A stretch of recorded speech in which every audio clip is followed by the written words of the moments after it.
タックルは山鹿ブランクス RE105LTD シマノステラ C5000XG ワーム。なんかこのナチカラ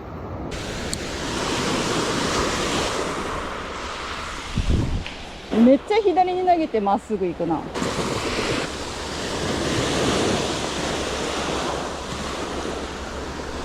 お、違った。床か。びっくりした。なんか当たりみたいに感じるの床か。床やよな。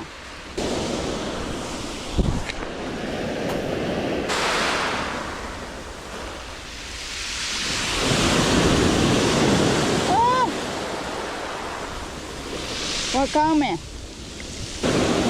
げ続けないとダメらしいわ。